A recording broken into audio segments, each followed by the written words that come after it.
be aware of. As as usual, we are going to be recording this, and we are going to ask that during the presentation, everyone stay muted, because there are many people that it's important you hear tonight. We're going to ask that if you have questions, to please submit them in chat. And with that said, I'm turning the evening over to Francie Levine-Gradick.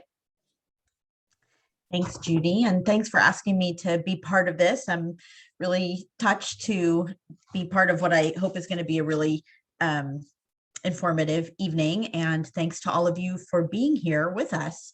I'm really just the MC, so I'm just going to keep introducing people, and I'm going to start by asking Rabbi Carrier, thank you so much for joining us, and Rabbi is going to offer us a few relevant words of Torah to get us started tonight. Very few, I promise. So, Francie, thank you so much for organizing this really important event. Thank you to everybody who's speaking tonight, and thank you to all of you who are taking time to learn this really important Torah in our community. And I just want to share a few brief words in the name of two of my favorite teachers, Rabbi Joel Rembaum, who's a Rabbi Emeritus of Temple Beth Am of Los Angeles, and an even older rabbi named Maimonides. First, it was Rabbi Rembaum who taught us that the reason we ask people to say Kaddish, there's a special mourner's Kaddish, isn't because we need to give mourners work to do when they are already in a hard place. The reason we say that it's obligated for mourners to say Kaddish is because that obligation translates. It then becomes incumbent upon the community to show up for people, to make a minyan for them in a time where they may not feel like being around people or don't feel able to ask for help. That's why mourners are obligated, so that everyone else is obligated to show up for them.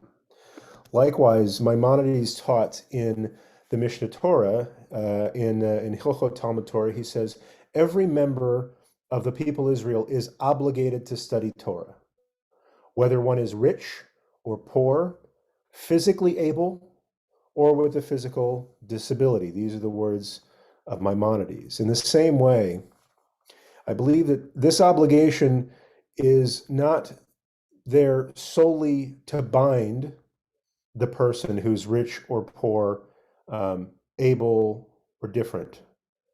It obliges all who teach Torah to make it accessible to every person who would learn from it. This is our fundamental duty, to make Torah in all its forms, the Torah of the book, which I like, the Torah of praying, of community, the Torah of mourning, and the Torah of celebrating, to make Torah in all its forms accessible to all who seek it. For me, that is the Torah of inclusion, and why it's so important that we're gathering here tonight. Thanks again, Francie, for putting this together and inviting me to join it. Thanks, Rabbi. Now I want to turn it over to Diane Burr. It's my understanding that a lot of the impetus for deepening our community's conversation about people who are either members of PJTC or who are visiting PJTC with visible and or invisible disabilities has been at Diane's push. And so I'm grateful to be able to have partnered with her a little bit in planning this evening. And I want to ask her to just give a little bit of context for the conversation that we're going to have. Thank you, Francie. Well, hello, everyone. Shalom. I'm so glad to see everyone's faces. This is really, as we've said, something very important, and it's so nice that people are here tonight. This is PJTC's centennial year, and we, like other congregations throughout the country, are, in a time of rapid change, and we're looking inward. It's a time of introspection for many of us as individuals and also as a community. It's part of our mission statement to include and warmly welcome all who wish to come and study and worship, and or to develop cultural ties to Judaism. And at PJTC, we believe that all people are of equal value, as the rabbi was saying, and need to be respected and heard. We seek to benefit from all members as well as visitors. But we realize that we need to learn more from people who are living with disabilities as how we can create more awareness of the needs of people with both visible and invisible disabilities. And we need to be better really at creating increased equity and belonging in our community. So tonight we're really grateful to hear the stories of members who have disabilities or who have family members who have disabilities. So what is a disability? It's defined as impairing something or many things in a person's daily life.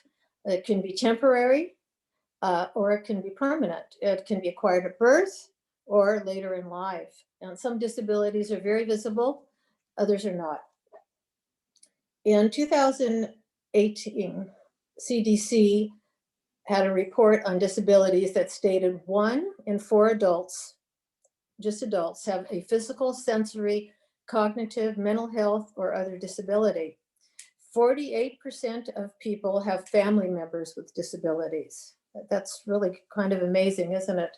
And of course, we're only talking about adults here. Unfortunately, there aren't real accurate current figures for disabilities among children that I was able to access, although I had read a few articles indicating that those numbers are rapidly going up, particularly in the last 20 years.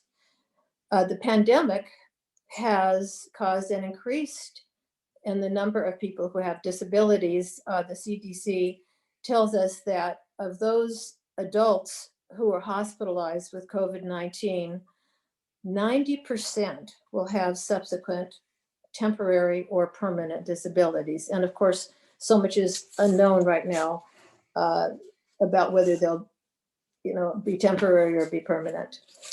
So, as we know, education is the road to understanding and to change. And those who experience living with disabilities and or living with family members who experience disabilities are most able to bring us to this understanding.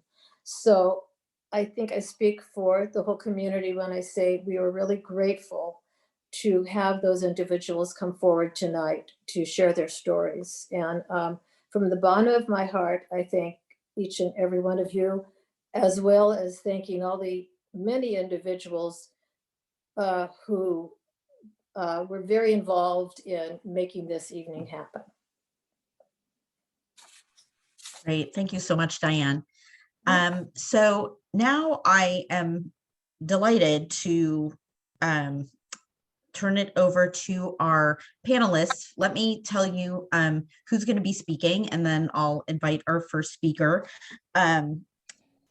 Probably most of you saw that there was a call out to the congregation that we were going to be doing this session. And if anybody was interested in speaking or sharing, to please be in touch with me. And we are really fortunate that we have 5 people who were in touch and who are going to share with us tonight. So speaking, we're going to have Carrie McIntosh. It looks like we are not going to actually hear from Rhonda Young herself. Rhonda is one of our far-flung members who lives in Oklahoma, and they are having severe thunderstorms. So she, I think, is not able to join since I don't see her, but she sent me her statement and asked me to read it on her behalf, so I will do that. Phyllis Hassman is here. Natalie Sirota is here, and then we'll finish up with Rachel Weiss, who I don't see on my screen here, but I saw her. Oh, there you are. Hi, Rachel. So I will just ask each of our speakers to just, when you jump in, just to share, in addition, which is something we didn't talk about before, how long you've been a part of the PJTC community. I think it's nice for people because I think we have quite a range. And so I think it will be nice for all of the attendees to be able to know that about you as well, in addition to what you've already prepared to share with us tonight. So with that, I'm going to turn it over to our first speaker, Carrie.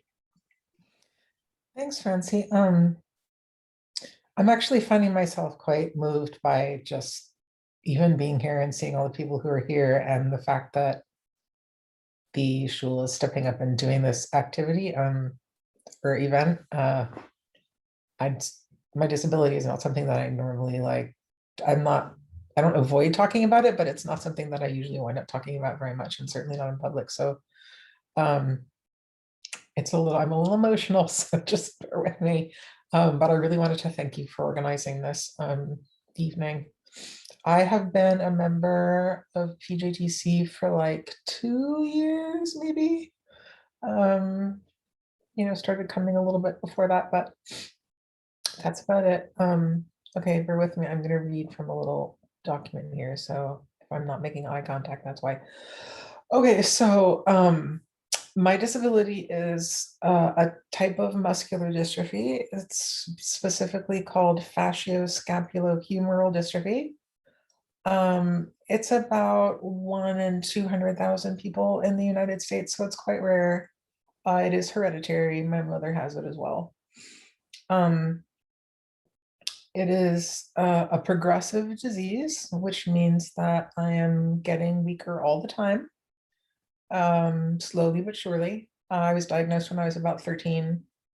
And I have to say that for a long time, it was an invisible disability. It didn't impact me hugely. And yeah, people wouldn't necessarily know I was disabled by looking at me, which I think formed a lot of how I feel about my disability and being in public, because I always felt like people were looking at me and thinking that I was somehow, weird or something because I, couldn't do certain things or acted a little strangely. So muscular dystrophy doesn't cause me any direct pain, but I do have pain now just from muscles that get overused and my back and things like that, just from trying to support me without a lot of, like, my core muscles are very badly affected. So that's kind of tricky. So limitations that are kind of relevant to public spaces are that I increasingly have trouble walking. I can't actually walk very far anymore. Stairs are especially difficult. Standing for any length of time is becoming extremely difficult. And then just raising my arms. I used to say raising my arms over my head, but actually I have about 30 degrees up from my sides that I can really raise my arms unaided. So doing things like, trying to pick up meds at a drive-through, or trying to get like one of those little parking tickets out of the machine is really, really difficult for me. Okay, so like things that I find difficult at PJTC, and these are, I feel like they're mostly really small, but they're just little things that I experience. So just like even to put on my kippah, I can't just put it on over my head. I have to like bend over, and it's just kind of awkward. Walking from the car to the sanctuary can be an issue. I will say, especially high holy days, I don't get there early enough to get into the disabled parking, and have wound up having to walk quite a distance sometimes to the shul, and that's been kind of difficult for me. Walking up the steps to Nell Chapel, there is the ramp, which I appreciate, but for myself, like the fact that there isn't a handrail, and also the steps that go up and down on the way to Woolman Hall, the fact that there's no railing there. So like I can go on the ground and go around, but if I'm talking to somebody and I want to accompany them, the other way around, I basically have to ask for somebody's hand or lean on someone so that I can go up and down the stairs without falling over. So even like going up the steps to the Vima, is a challenge. Nell Chapel is really bad because they're big steps. Little things like, if I get called up to an aliyah, reaching out over the Torah to be able to put my talit Standing through to Aliyot is long. It's hard to stand that long. Standing through the blessings at Kiddush. And I haven't really experienced an oneg since I lost a lot of function during the last year, so I don't quite know how that's going to be. Yeah, so I mean, in terms of, I guess, how it affects me as a Jew or in my spiritual life, one big one is definitely the why me factor, you know. I like it that Judaism doesn't blame me for having a disability, which some other philosophies would. But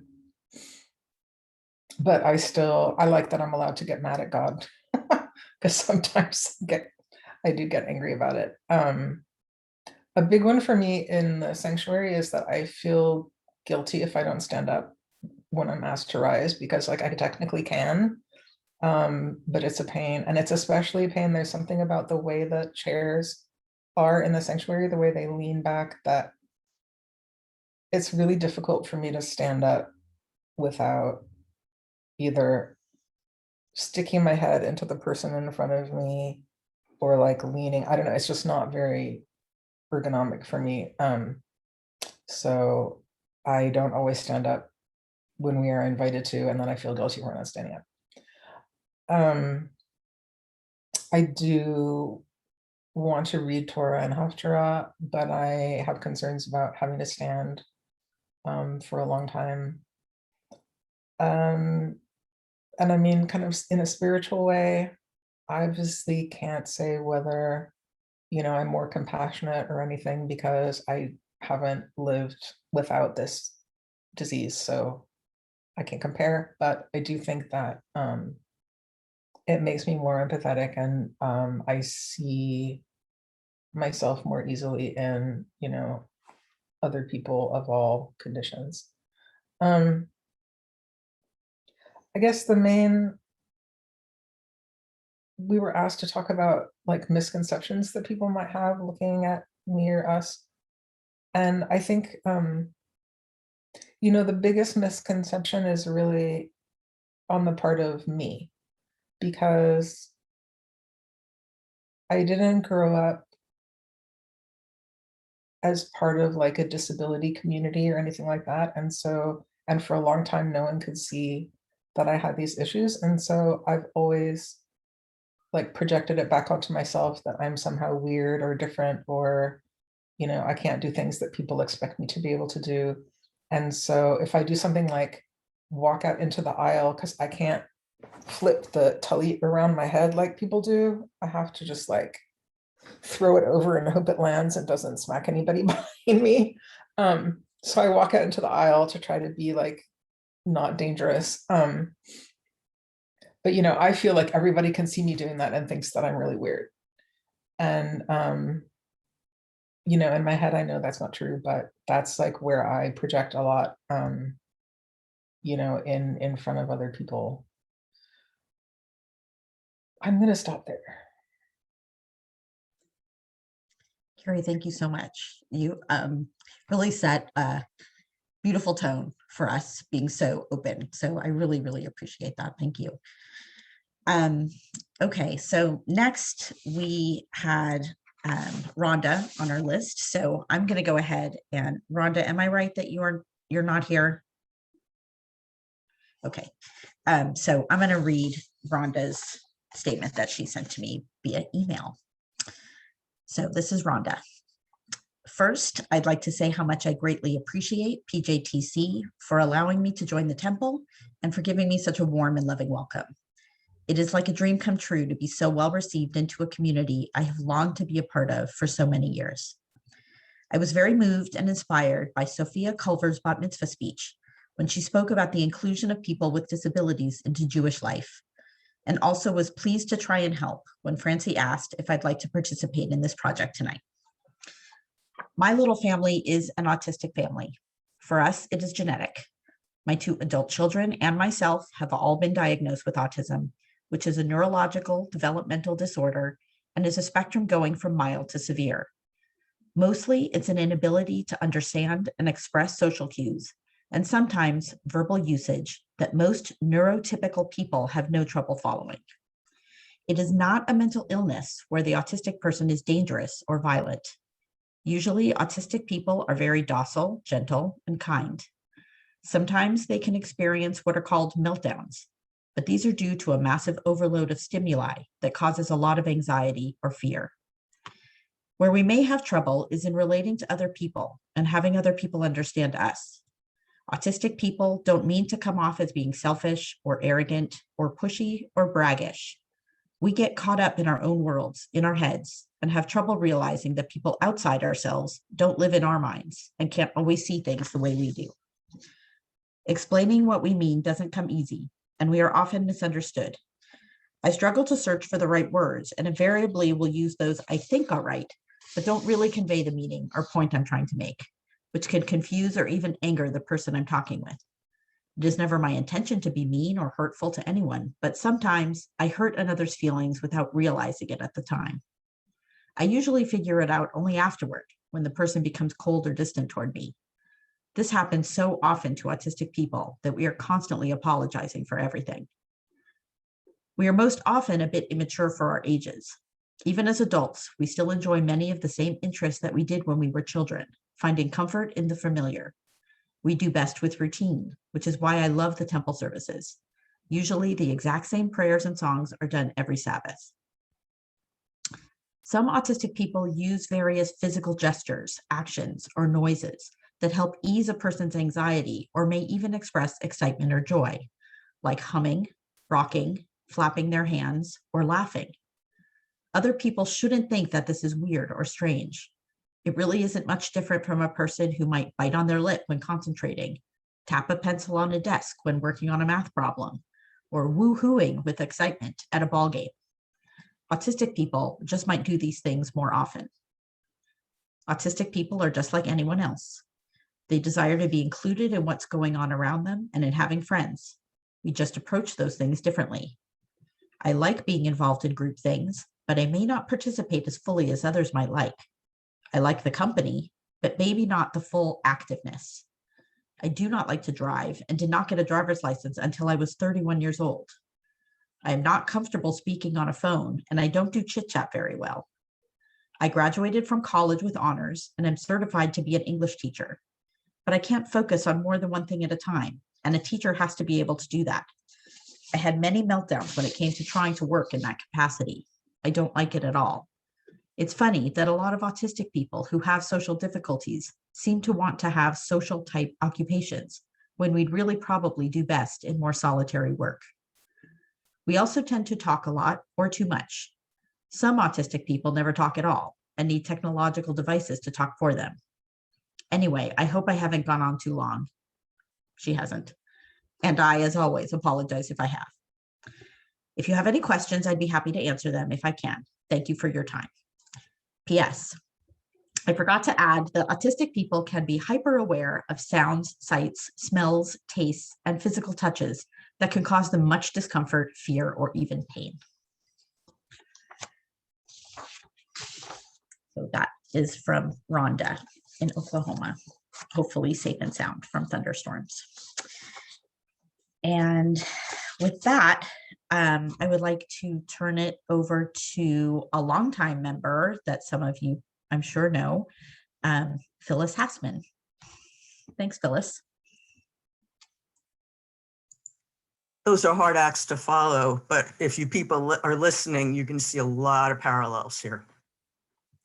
Okay, I'm Phyllis. I've been a Temple member since 1980. If you've ever attended Saturday morning services, you have probably seen me.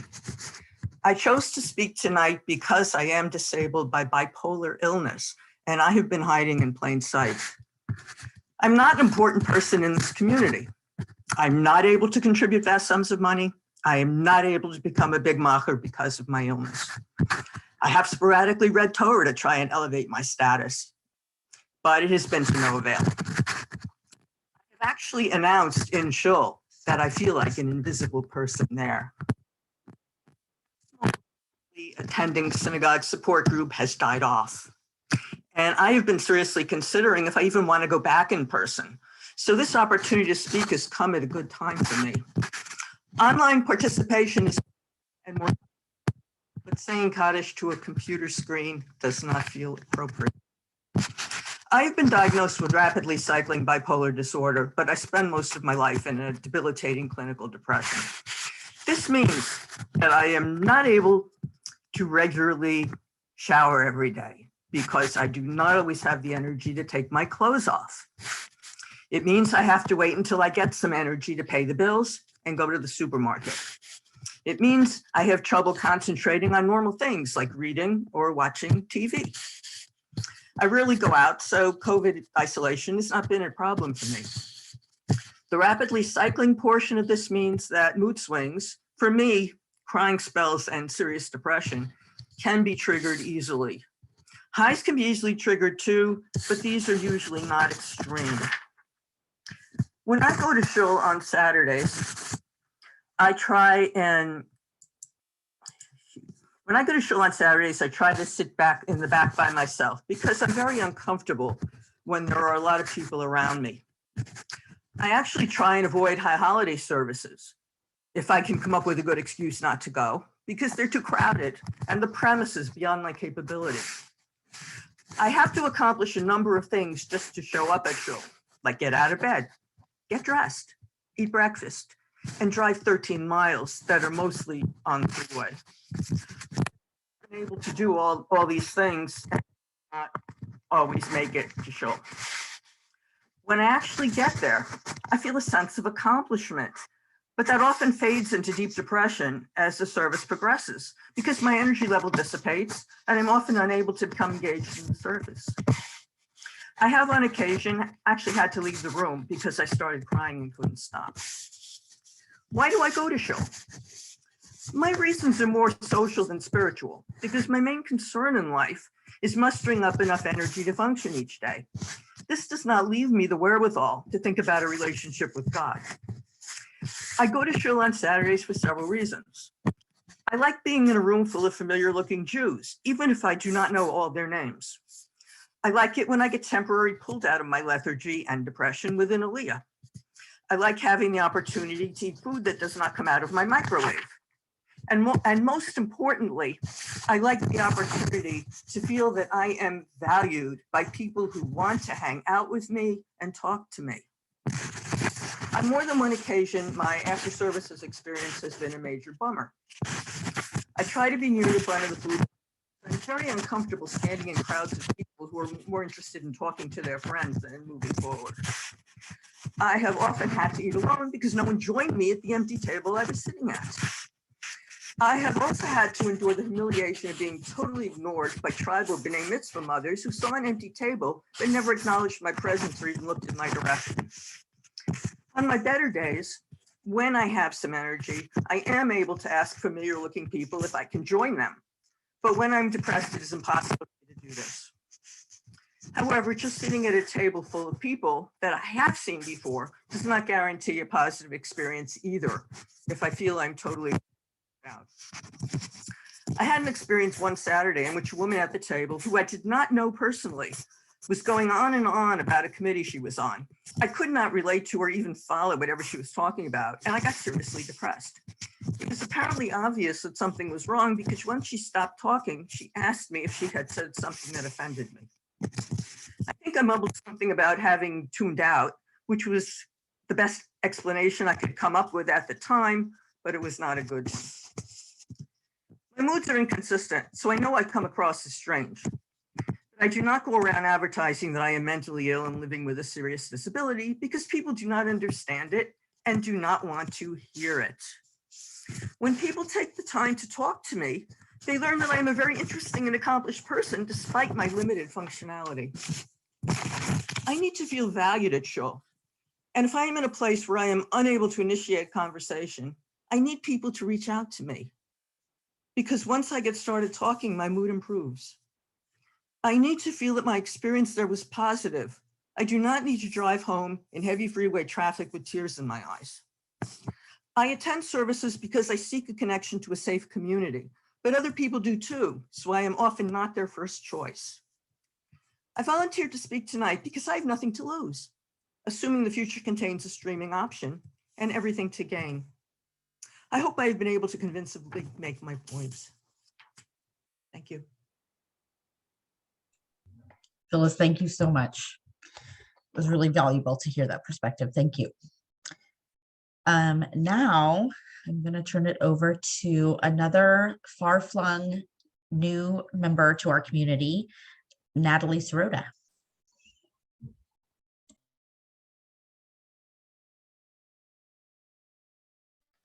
Thank you so much. And I was so excited to hear about this topic because this is my entire life right now. The disabilities that impact me are not my own entirely, but also my family's. I personally have diagnoses of Ehlers-Danlos syndrome, which is a connective tissue disorder, chronic Lyme disease, which I got from living back east, mast cell activation, and periodic mental health issues, all of which are invisible illnesses. But also those that impact my children are autoimmune disorders, chronic pain issues, autism spectrum disorder, long-term illness, and many more. Since the disabilities that we have are invisible, the first and foremost challenge that we have faced is disbelief. Since childhood, I have had family and friends and teachers and sadly even medical professionals that don't believe me or don't believe that we're really ill or suffering. And with that comes extreme segregation and even being accused of hypochondria. And this not only severely is emotionally painful, but then it further impacts the mental health aspect of chronic illness and leads to even further isolation and withdrawal from potential support systems. Sadly, I have to admit that we've lost contact with many former friends and even family that, for whatever reason, just couldn't hang in there with us as we struggled along. And all that has created an enormous sense of loneliness and seclusion. I'm sorry, I'm a little emotional. Just got back from a 48-hour hospital stay with my daughter. Many of our health issues have impacted our religious and spiritual life, particularly with the ability or inability of attending services and participating in many activities. During the past 6+ years of our daughter's chronic health decline, it became impossible for us to attend services, and most of the time even to leave home for days on end. And this was long before the COVID pandemic hit. And at that time, we had to go online to search out maybe a teaching or if there were any services available, which were few and far between. And I just thank God for Rabbi John Carriger and his Jew Curious School, because he personally helped me through a emotional, existential crisis of faith, which ultimately led me through my conversion process. And I want to thank everyone at PJTC that were involved in making the decision to simulcast the Rosh Hashanah services 2 years ago, because that's when we first started connecting with the shul. And it was such a blessing to be able to attend services as a family again.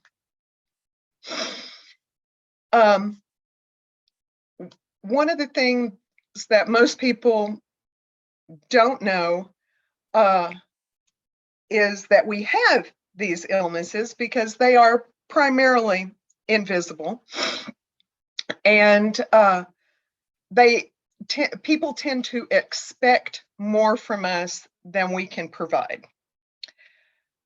I know that I've been asked to contribute to, this is not at PJTC, but I've asked to contribute to committees or team projects or, physical activities, or even just something that's incredibly time consuming that I can't commit to because of the lack of my stamina or, obligations with my children and their issues.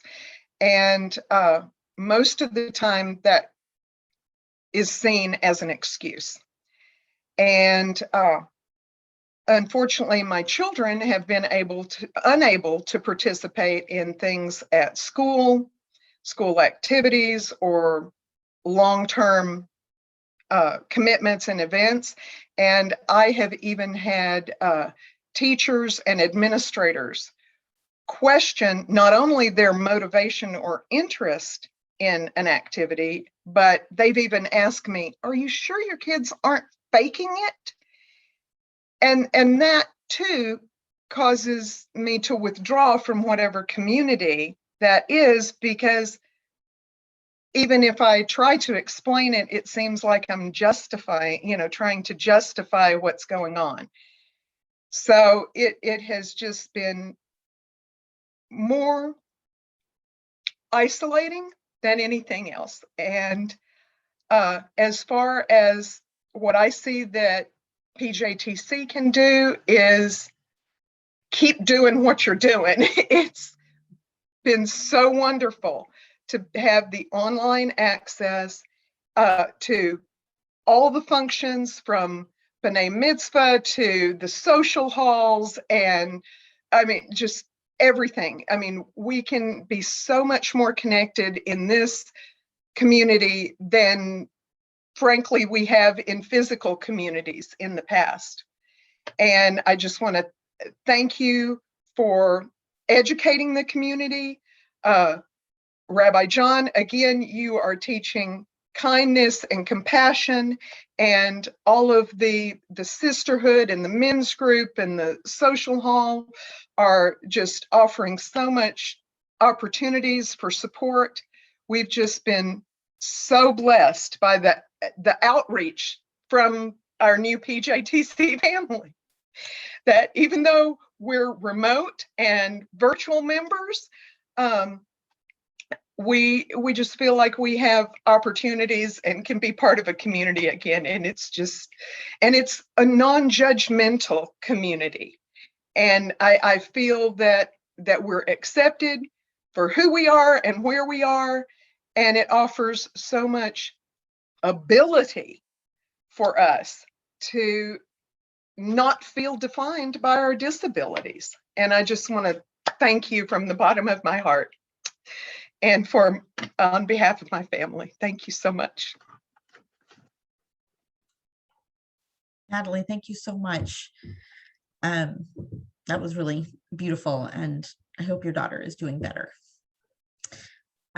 So our last speaker is also our youngest speaker, and I'm really delighted that she contacted me to share with us her experience. So I'm going to turn it over now to Rachel Weiss.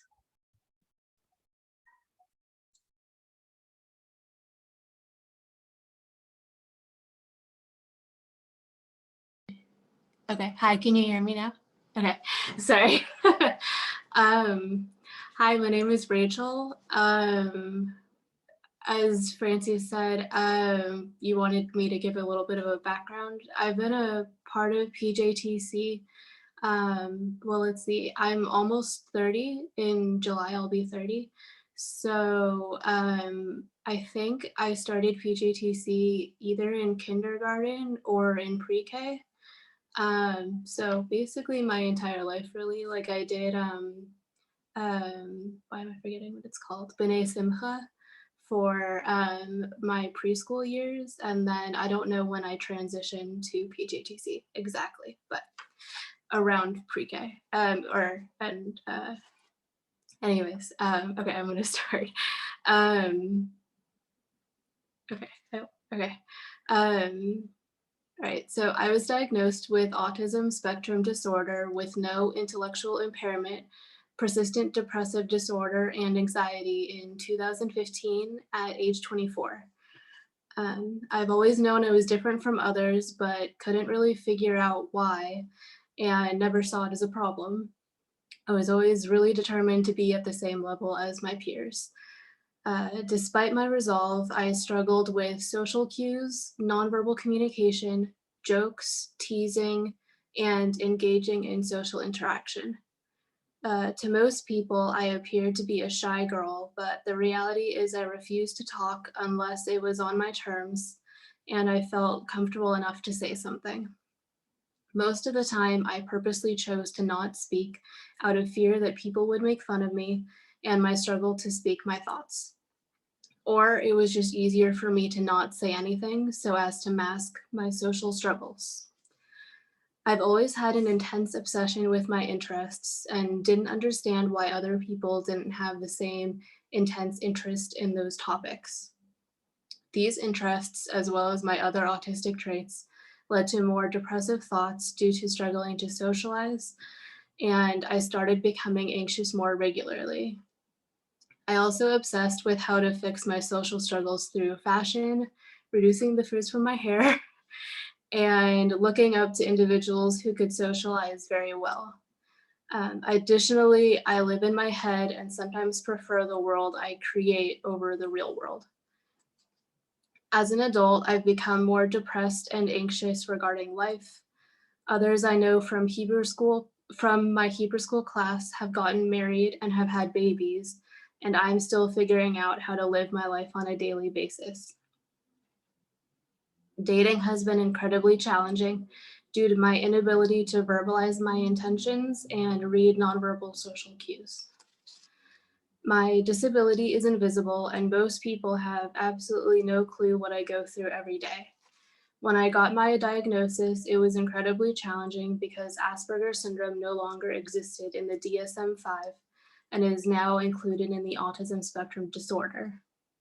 People aren't aware of this change and think of autism as only low functioning. Also, women with autism often aren't diagnosed until adulthood because they mask their struggles to try to fit in during childhood.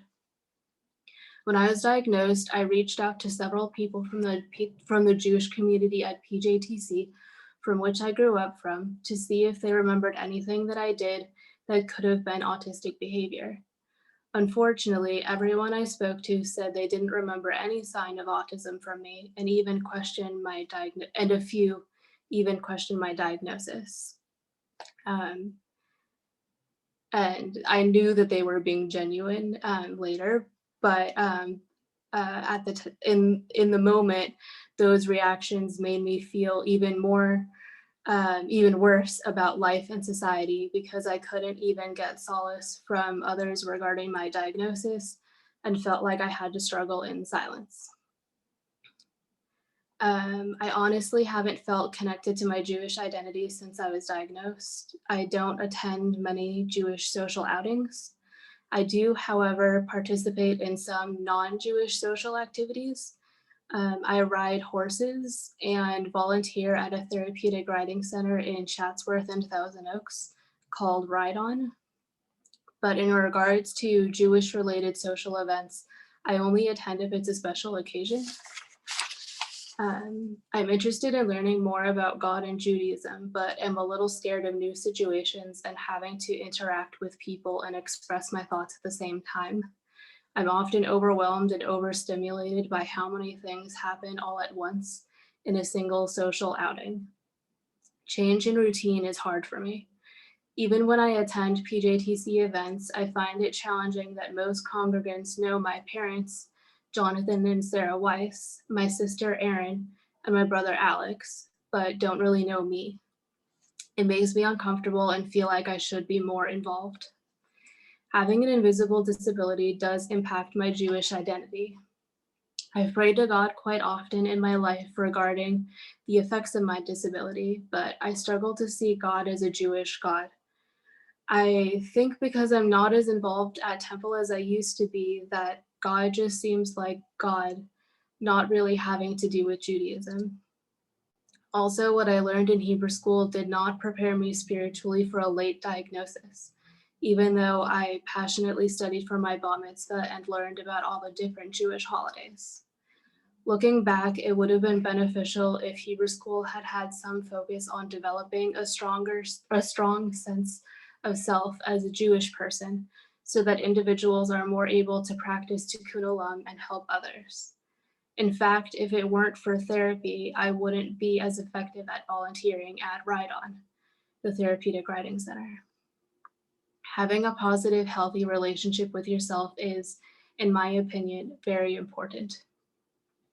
Additionally, I've recently realized I'm interested in broadening my search for a romantic partner to those who are not Jewish, because finding someone who will accept me and my disability is, I'm realizing, more important to me than finding someone who is Jewish. I think people don't understand that even though I don't look like I have a disability, I struggle just as much as someone with a visible disability. There is just not enough knowledge about autism as a spectrum in society. And as I said earlier, there are misconceptions regarding autism in females versus autism in males. The classic identifiers for autism are correlated to autism in males. Autism in females presents itself differently, and people aren't really aware of these differences. Some things that would help me feel more comfortable in the PJTC community would be to speak slower, since it's hard for me to hear and process words as fast as other people can.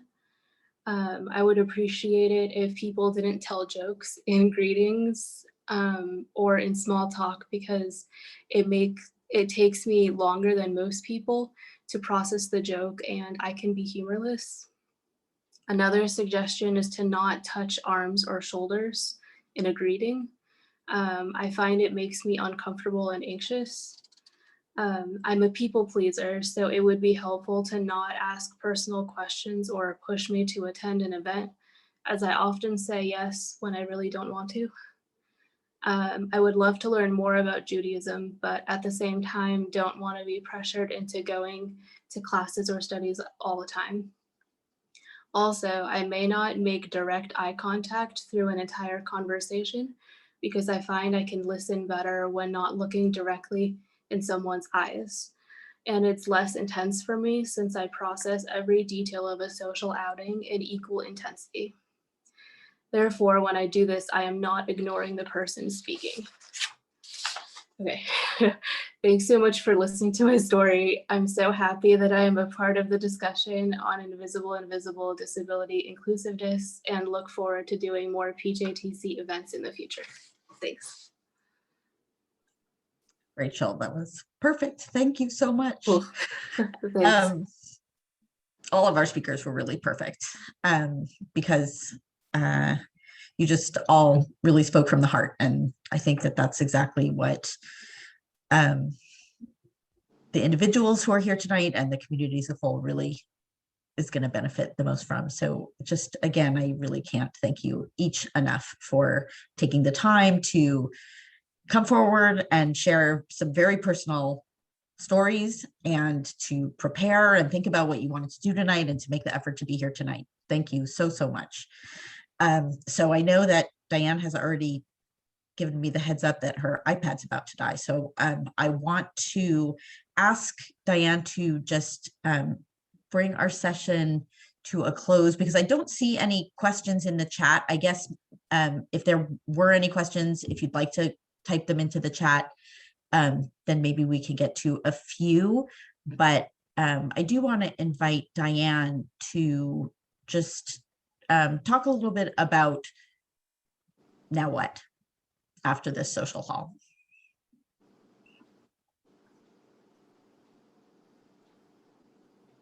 Diane, you're muted. That helps. Okay.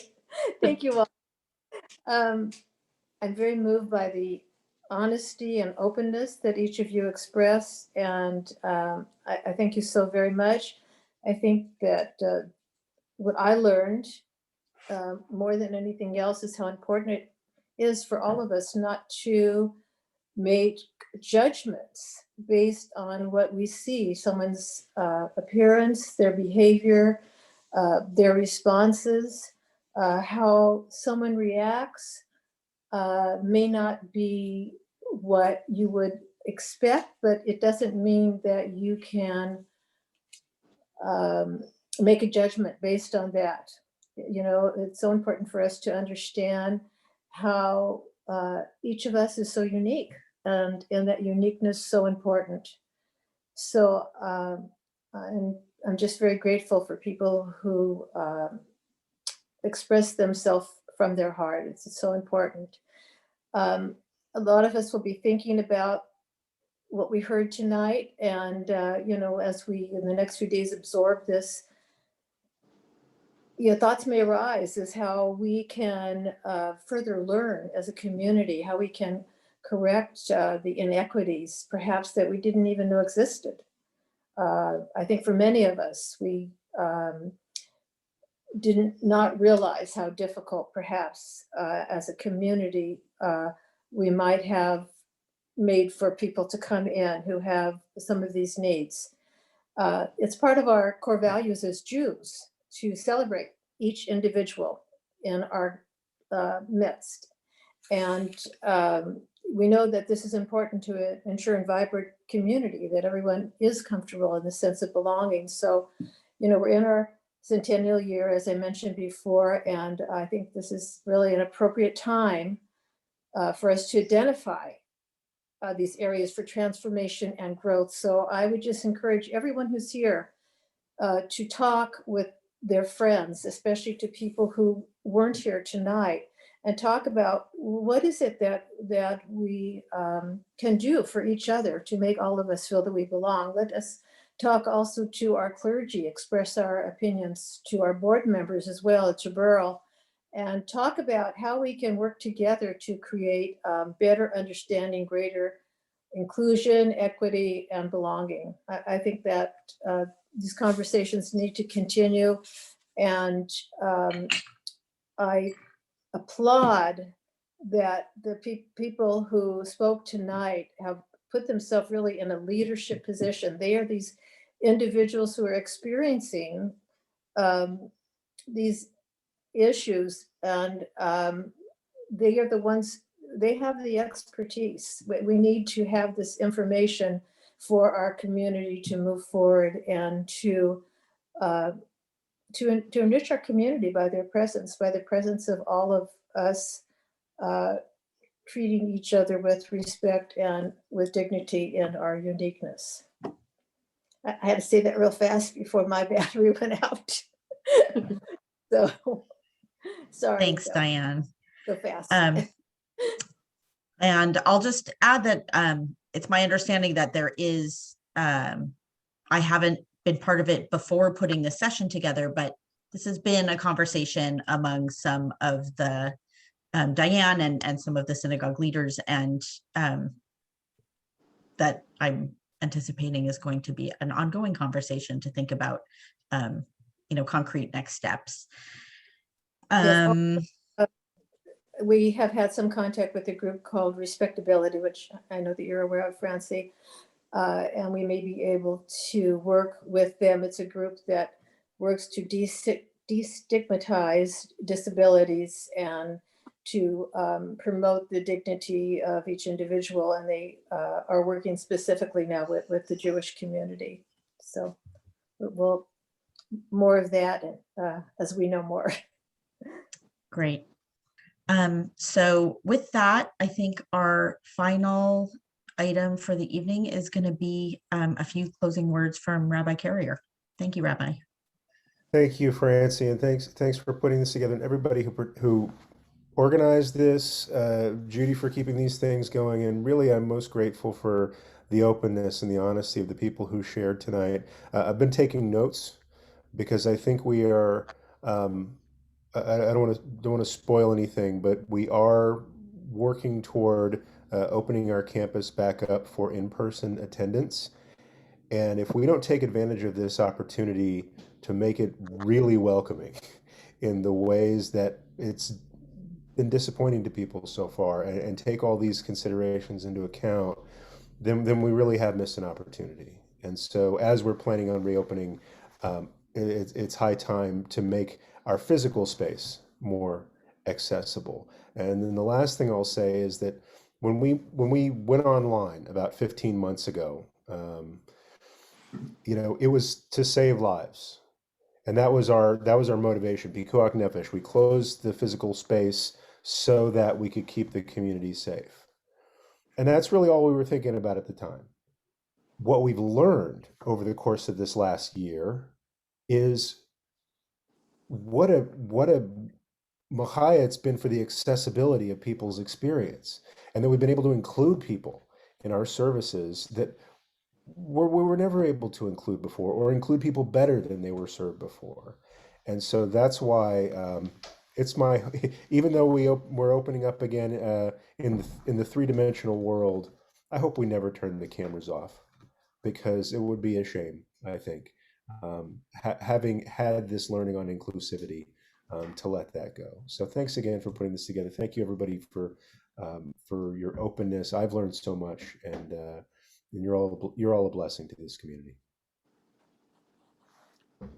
So I just want to thank everyone who participated. Hearing your stories were wonderful.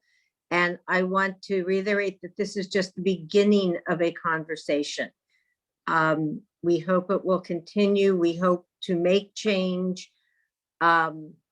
We do not use the words being an inclusive community lightly. We want it to really mean something.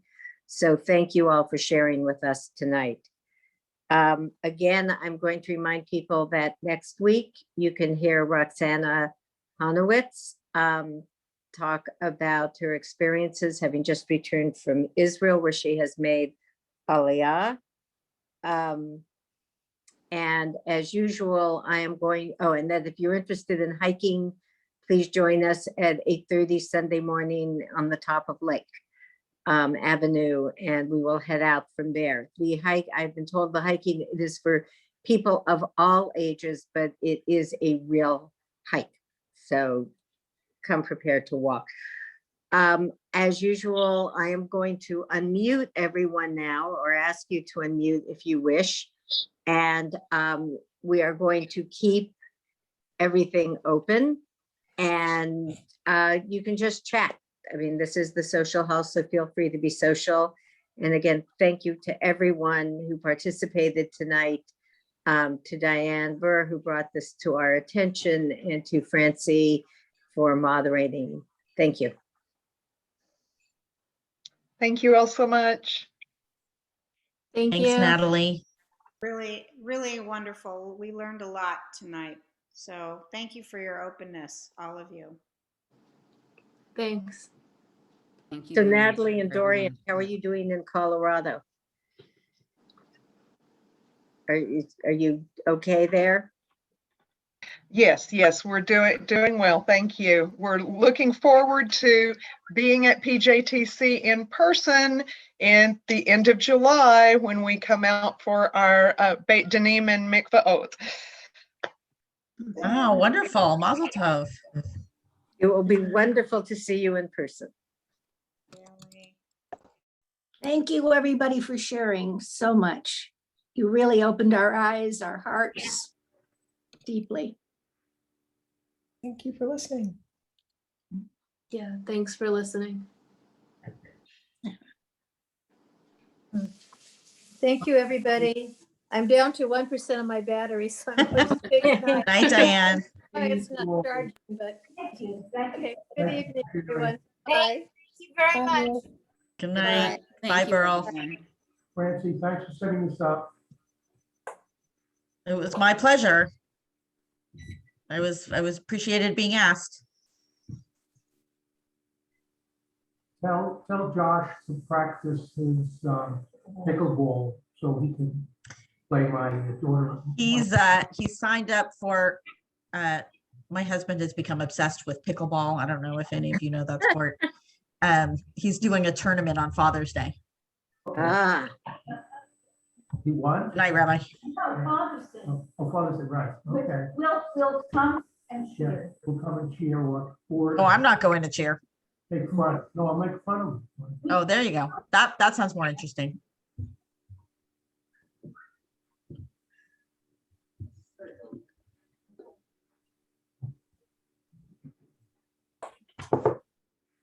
okay, well, we seem to have been chatted out here, so I am going to close the meeting.